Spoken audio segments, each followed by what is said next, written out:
Fala, filhotes, vocês estão vivos? No vídeo de agora nós vamos falar um pouquinho dessa obra aqui, ó. O Iluminismo e a Revolução, por Otto Maria Carpo. As origens neobarrocas do arcadismo, o classicismo racionalista, o pré-romantismo, os enciclopedistas, o último classicismo. Da editora Leia. Está braco aí, ó. Depois do sucesso da publicação de História da Literatura Ocidental em 4 volumes, a Leia lança agora a renomada produção de Carpo em 10 volumes menores no formato de bolso. Da literatura grega contemporânea, Carpo tece suas críticas em um estilo completamente único.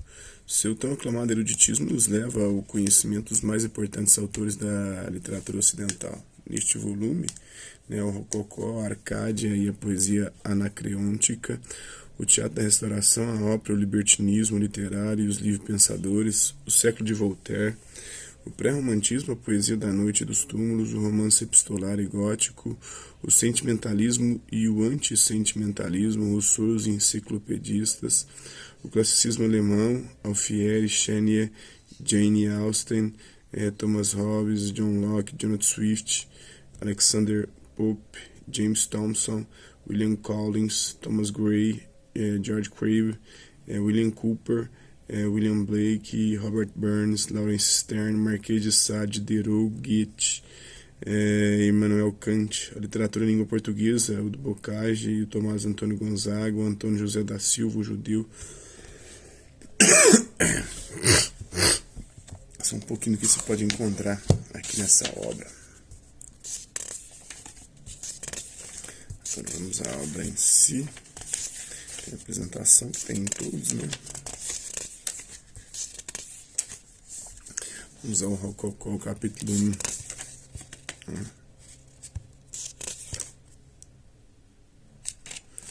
Os títulos de certas obras historiográficas tiveram a sorte de definir como fórmulas clássicas o caráter da época tratada.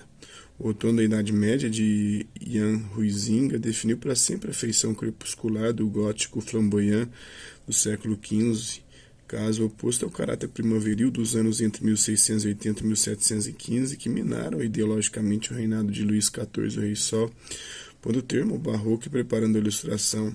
O racionalismo do século XVIII não foi possível realizar essa grande revolução espiritual sem abalar tudo o que passava até então por santo e sacrossanto.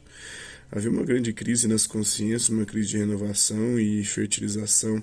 Continuaremos a chamá-la segundo o título do livro, em que Paul Hazard descreveu a crise da consciência europeia.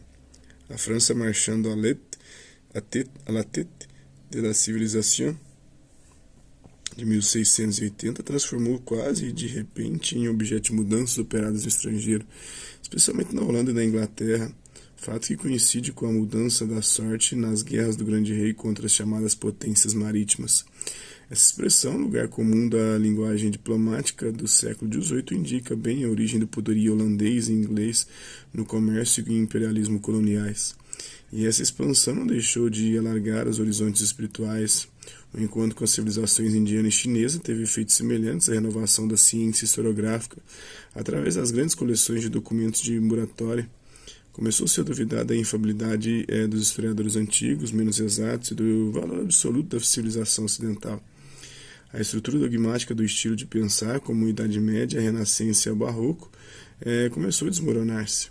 O efeito incidiu particularmente sobre os protestantes franceses que, depois da renovação do Edito de Nantes, de 1685, no século XVII, se refugiaram na Holanda. Refugiados por motivos de diferenças dogmáticas, encontravam-se agora numa atmosfera de relativa tolerância religiosa. É típico o caso de Jean Leclerc, pensador que oscilava entre protestantismo combativo e criticismo teológico. Os próprios católicos contribuíram para a crise. Bossuet, para desmoralizar os adversários protestantes, demonstrara-lhes as variações contínuas dos seus credos, o que equivalia a um convite para aplicar esse método crítico à história eclesiástica inteira. Pouco depois tem Bossuet de combater o oratoriano Richard Simon, que, defendendo o papel da tradição na dogmática católica contra o biblicismo rígido dos protestantes, revelou as modificações contínuas no texto dos manuscritos e das versões da Bíblia, chegando a resultados críticos que muito inquietaram o grande bispo. Abalou-se a confiança em todos os documentos cuja garantia era a fé dos séculos. Por que acreditar nos milagres do cristianismo se os milagres dos deuses e taumaturgos pagãos, narrados pelos historiadores mais sinceros da antiguidade, não eram fidedignos? Os ataques de Bailey contra a credulidade dos antigos são uma série ininterrupta de ataques sutilmente disfarçados contra a credulidade dos cristãos. A arma mais poderosa contra a fé nos milagres era o cartesianismo, ressuscitado em momento oportuno.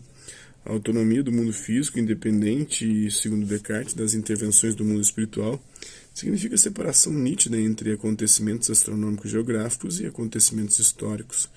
Por isso, Bailey não acredita na significação histórica do aparecimento de cometas, e a independência cartesiana entre corpo e espírito torna impossível a crença na magia, feitiçaria e possessão demoníaca.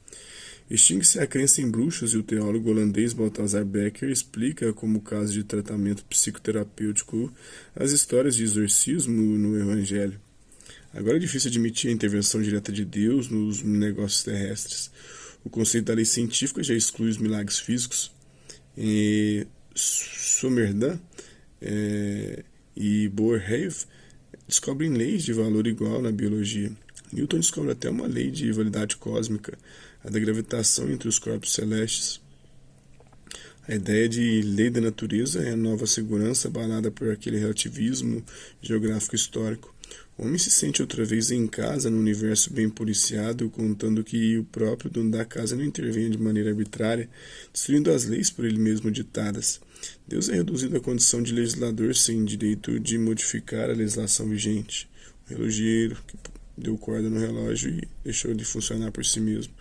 É o deísmo, existe deísmo astronômico, físico, histórico e até um deísmo jurídico. O direito natural que é outorgado ao homem quando da criação já não permite apelar para o tribunal divino. Com Thomasius e Pufendorf, o direito natural torna-se independente da sanção teológica e o fim será uma moral laicista.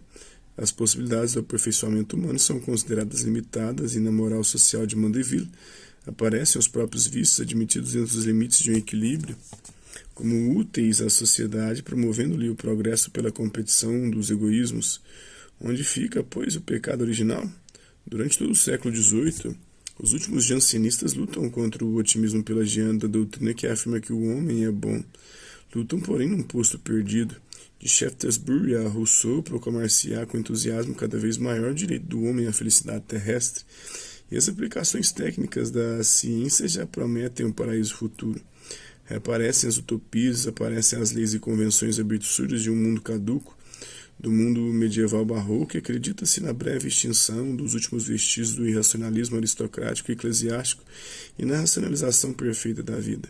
É o princípio do mundo moderno. É ao lado dos preconceitos políticos e dos preconceitos religiosos existem os literários. Agora acredita-se muito em Raison, e não há razão nenhuma para admitir a infalibilidade literária dos antigos.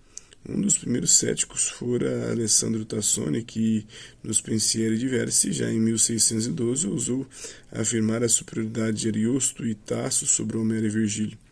Isso foi pouco antes de se estabelecer o domínio absoluto dos modelos antigos no classicismo francês, acompanhado do classicismo de Milton na Inglaterra e seguido pelo classicismo da Arcádia na Itália.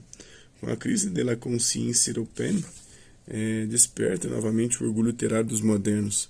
Rebenta a famosa querela dos anciões e dos modernos, dos antigos e dos modernos.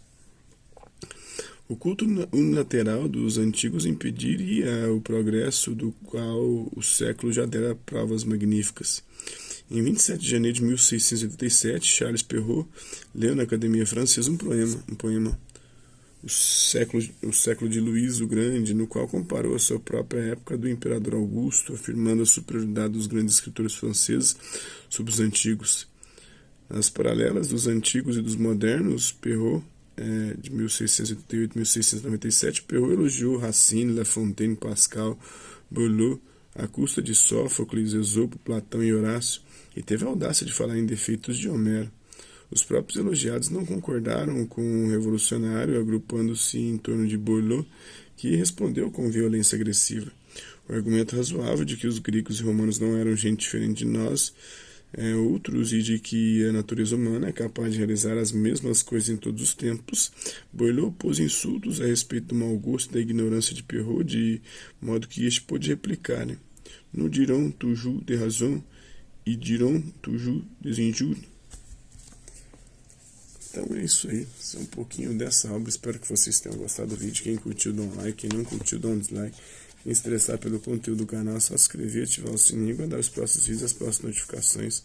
Deixe também seus comentários, vendo o que você tem achado dos vídeos, sugestões de temas e assuntos para serem abordados em vídeos posteriores. E colabore com o nosso canal, compartilhe os nossos vídeos e ajude a chegar ao maior número de pessoas possíveis. Gostaria de agradecer aos mais de 3.000 inscritos no nosso canal. Agradeço também aqueles garotos por conta de conteúdo passa por aqui, deixando sua visualização, seu like, seu dislike, seus comentários. E aqueles que compartilham os nossos vídeos, compartilhem o nosso canal, seja aqui nas plataformas no YouTube e outras redes sociais. No mais, é isso aí. Hasta la vista, babies, até a próxima.